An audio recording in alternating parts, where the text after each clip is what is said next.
اعوذ باللہ من الشیطان الرجیم، بسم اللہ الرحمن الرحیم۔ آج ہم سورہ الحمد شریف کا ترجمہ سیکھیں گے، اس کا لفظی ترجمہ بھی سیکھیں گے اور اس کا بامحاورہ ترجمہ بھی کوشش کریں گے کہ ہمیں آ جائے۔ ہلکی پھلکی تفہیم تو ساتھ چلے گی، اور یہ ایک ایسی صورت ہے جس کو سبع مثانی کہا جاتا ہے۔ سبع مثانی کہا جاتا ہے کہ 7 آیات پر مشتمل یہ ایک ایسی سورہ مبارکہ ہے کہ اس کو فاتح الکتاب بھی کہا جاتا ہے، کتاب کو شروع کرنے والی۔ یہ قرآن پاک کا افتتاحیہ بھی اس کو کہا جائے گا۔ پورے قرآن پاک کا جو خلاصہ ہے وہ بھی سورہ الحمد شریف میں ہے۔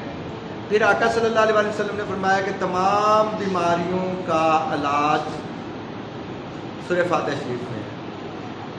اگر آپ کو قرآن پاک شفا ہے، یہ آپ جانتے ہیں، اس کا ایک کام شفا بھی ہے، یہ ہدایت بھی دیتی ہے، روحانی طور پر بھی آپ کو بہتر کرتی ہے اور جسمانی طور پر بھی آپ کی بیماریوں کا علاج ہے۔ تو اگر کسی کو کوئی بھی مسئلہ ہو تو ایک ٹپ یاد رکھیے، اخلاص سے سورہ فاتحہ پڑھیے، اللہ تعالیٰ شفا دے گا۔ تو اس لیے آپ لوگوں سے دعا، آپ لوگوں سے ریکویسٹ ہے کہ اس کے ترجمے کو غور سے پڑھیے۔ اس میں ایک اور بات کی گئی ہے، وہ یہ ہے کہ دعا کرنے کا سلیقہ سکھایا گیا ہے۔ دعا کرنے کا سلیقہ سکھایا گیا ہے کہ کیسے دعا کرنی ہے۔ پہلے اللہ تعالیٰ کی حمد و ثنا بیان کی جا رہی ہے، پھر اللہ کا بندے کے ساتھ کیا تعلق ہے، اللہ اس کا کیا لگتا ہے اور ہم اللہ کے کیا لگتے ہیں۔ زندگی میں یاد رکھیے کہ اگر آپ یہ سیکھ لیں کہ آپ اللہ کے کیا لگتے ہیں اور اللہ آپ کا کیا لگتا ہے، تو آپ کی زندگی سے پریشانی ختم ہو جاتی ہے، پھر آپ اللہ پر راضی ہو جاتے ہیں۔ اگر آپ یہ چیک کرنا چاہیں کہ اللہ آپ سے راضی ہے یا ناراض ہے، اس کا طریقہ کار یہ ہے کہ آپ یہ دیکھیں کہ آپ اللہ پہ راضی ہیں۔ آپ اللہ پہ اگر راضی ہیں تو اللہ بھی آپ سے راضی ہے۔ اگر آپ اپنے نصیب پر راضی ہیں، آپ خوش نصیب ہیں۔ اگر اللہ نے آپ کو ورکر کے گھر میں پیدا کیا ہے، اللہ آپ سے کوئی بڑا کام لینا چاہتا ہے، اس لیے آپ کو مشکل حالات میں رکھ رہا ہے تاکہ آپ بڑے بنیں۔ جو پہلے ہی آسائشوں میں ہوتے ہیں وہ کوشش نہیں کرتے۔ آپ لوگوں کو اپنے آپ کو خوش قسمت سمجھا کریں کہ آپ ورکرز کے بچے ہیں، آپ فیکٹریوں میں پڑھنے والوں کے بچے ہیں اور آپ محنت کریں گے۔ جو پہلے ہی مراد یافتہ لوگ ہوتے ہیں ان کے بچے نہیں پڑھتے۔ آپ محنت کرتے ہیں، انشاءاللہ آپ کریں گے۔ آپ کریں گے نا محنت؟ چلیں الحمدللہ رب العالمین الرحمن الرحیم۔ الحمد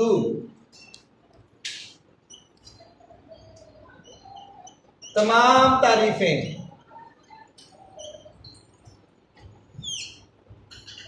تمام حمد و ثنا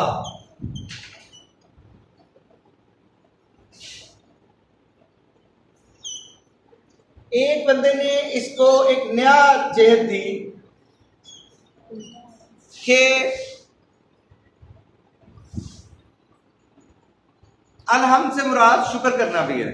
جیسے ہم کہتے ہیں نا کوئی کام ہوتا ہے، ہم کہتے ہیں الحمدللہ رب العالمین، ان کا ہم اللہ کا شکر ادا کرتے ہیں۔ تو شکر بھی ہے، یعنی کہ تمام شکر اللہ کے، تمام تعریفیں اللہ کی۔ آج آپ یہ بات سیکھ لیں کہ الحمدللہ، لام اگر شروع میں آتا ہے تو اس کا کیا مطلب ہے؟ کے لیے۔ شاباش، ویری گڈ۔ اور لام کسی کیا کہتے ہیں؟ یہ حرف جارہ ہے۔ حرف جارہ کون سا ہوتا ہے؟ حرف جارہ وہ حرف ہوتا ہے جو اپنے بعد آنے والے لفظ یا اسم کو مجرور یعنی زیر والا کر دے. ٹھیک ہے، یہ بات سب کو سمجھ آ گئی؟ حرف جارہ کیا ہوتا ہے؟ جو اپنے بعد آنے والے لفظ کو مجرور کر دے، یعنی کہ زیر والا بنا دے.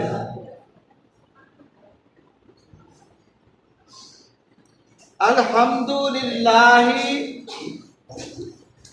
رب العالمین،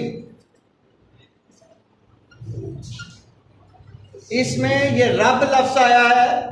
رب کا معنی پروردگار، پالنے والا، پرورش کرنے والا.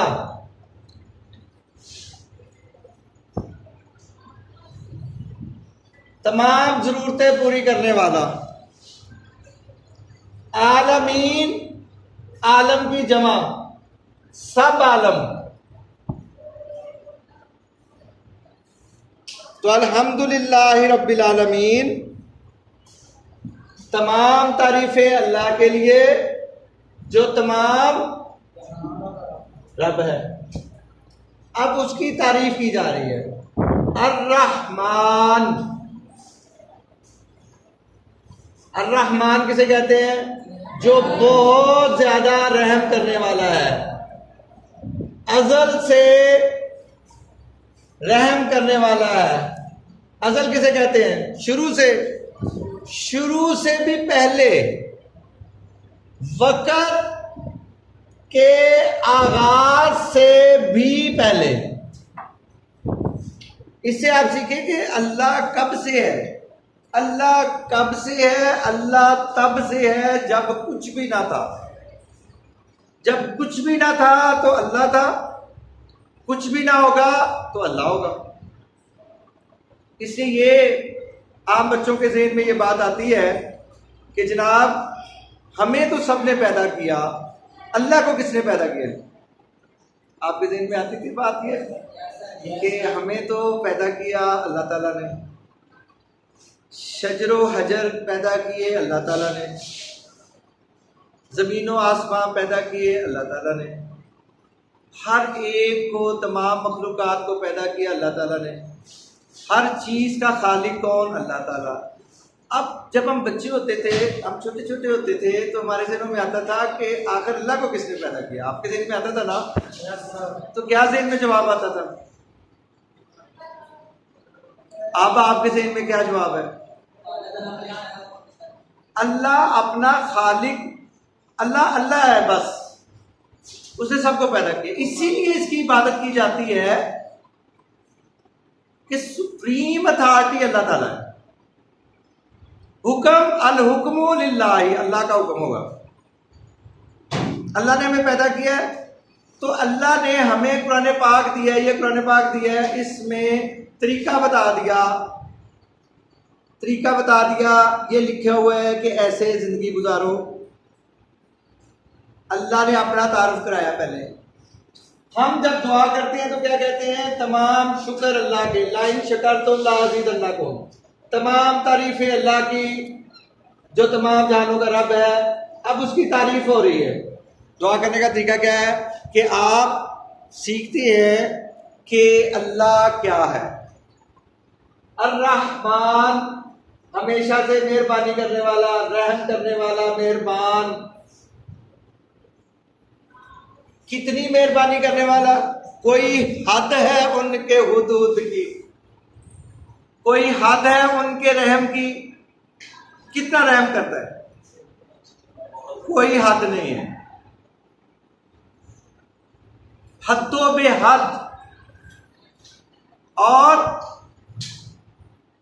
اتنی زیادہ رحم کرنے والا، اتنی زیادہ شفقت کرنے والا، اتنی زیادہ محبت کرنے والا، اتنی زیادہ کرم نوازیاں کرنے والا کہ بس اللہ اللہ اللہ اللہ ہی ہے. الرحمن الرحیم.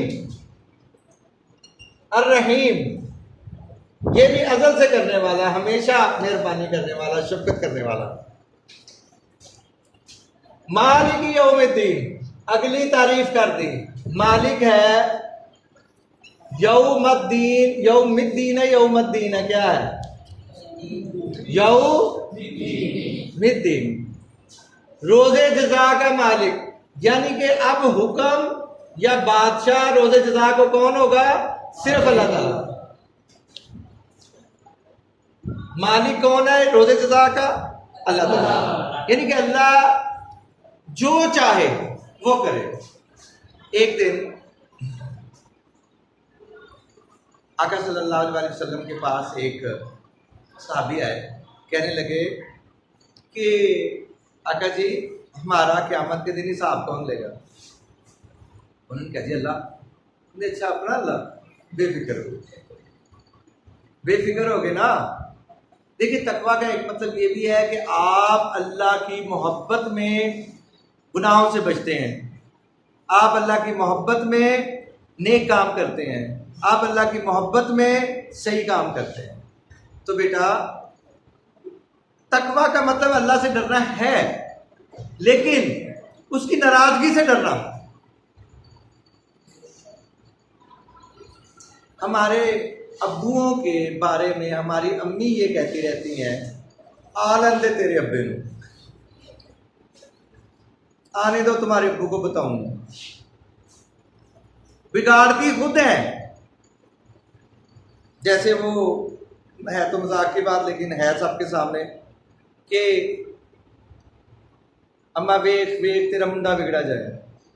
ماں کے لاڈلے ہمیشہ بگڑ جاتے ہیں، باپ کے لاڈلے نہیں بگڑتے۔ آپ لوگ بھی باپ کے لاڈلے بنے؟ آپ میں سے کون ہے ماں کے لاڈلے اور کون ہے باپ کے لاڈلے؟ جو ماں کے لاڈلے ہیں وہ تو ماں کے گھومن ہوئے نا۔ چلیں اللہ تعالیٰ ہمیں ہدایت دے۔ الحمدللہ رب العالمین الرحمن الرحیم مالک یوم الدین ایاک نعبد، مالک یوم الدین اب ایاک نعبد، ٹھیک ہے یار؟ یہ مجھے ڈسٹر دے دیا کہ وہ ہاتھ سے ذرا صاف کرنا اچھا نہیں لگتا۔ ایاک نعبد، اب کہا کہ ہم اپنا تعلق بیان کیا کہ ہم کرتے کیا ہے؟ ہم تیری ہی عبادت کرتے ہیں۔ اس میں سے نعبد ہم، ایاک تیری، واو کیا ہے؟ حرف جارہ ہے۔ ایاک نعبد و ایاک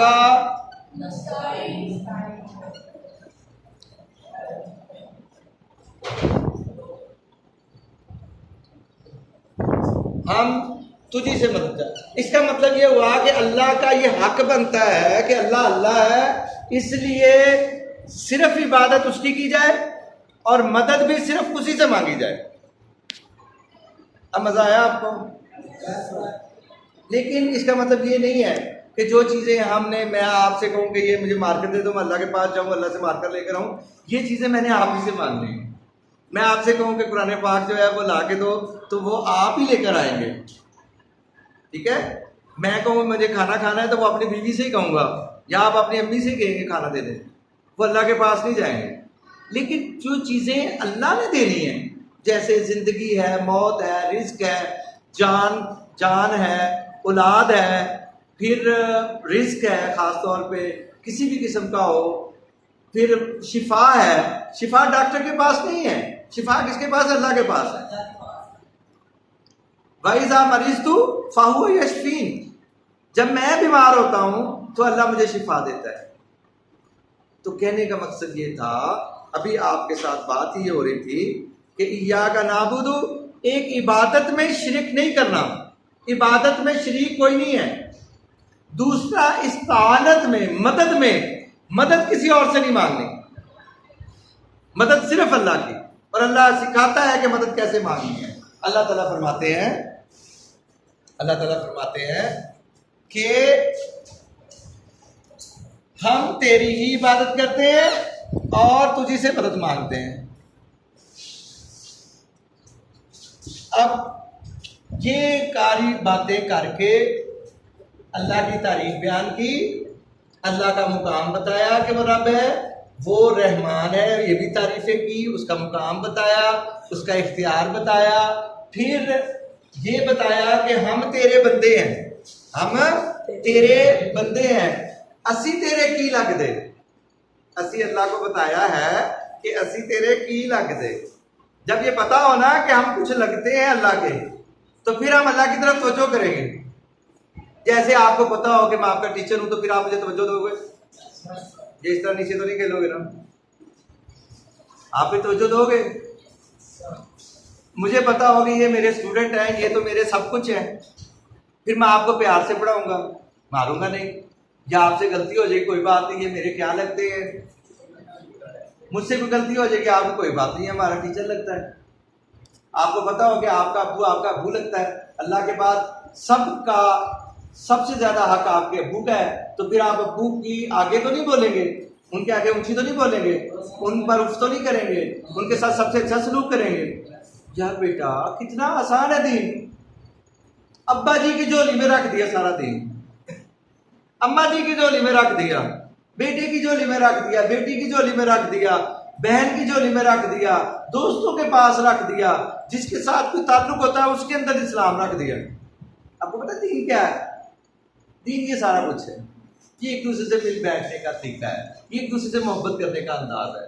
میں آپ سے محبت کروں، آپ مجھ سے محبت کریں، وہ سارے مل کے مجھ سے محبت کریں، میں سب سے محبت کروں۔ Allah is love and love is Allah. We are here to love each other۔ ہم ہیٹ کرنے کے لیے نہیں ہیں یہاں آئے ہوئے اس دنیا میں، ہم ایک دوسرے سے محبت کرنے کے لیے